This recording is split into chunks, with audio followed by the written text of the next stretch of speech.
मनोज तिवारी, तू सांसद है न रे भड़ुआ चोद। ऐसा ऐसा गाना निकाल के तुमको शर्म नहीं लगता है?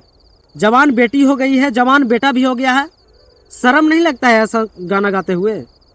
किसी ऐसे इंसान को ट्रोल कर रहे हो जो गरीबों के लिए काम करता है। खेसारी लाल यादव के बारे में ये जो है ना एक गाना निकाला है, पहले ये गाना सुनिए। अरे भड़ुआ चोद, सबसे पहले तू ये बताओ, भोजपुरी को तू दिया क्या है? भोजपुरी को कितना आगे तू लेके गया है?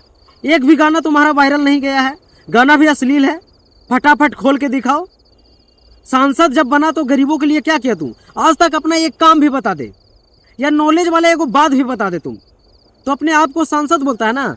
तुमको बीजेपी सांसद इसलिए रखा है कि तुम मूर्ख हो और तुम बुड़बक हो, इसलिए तुमको वो यूज करेगा, जो वो बोलेगा ना वो तुम करेगा, इसीलिए तुमको बीजेपी रखा है। भड़वा चोत कहीं के तुम ऐसे इंसान के ऊपर गाना निकाल रहे हो, ऐसा भद्दी भद्दी बात बोल रहे हो, जो इंसान गरीबों के लिए काम किया है, अपना दम पर यहाँ तक आया है। किसी के टांग खींचकर नहीं आया यहाँ तक, तू टांग खींच के सांसद बना है।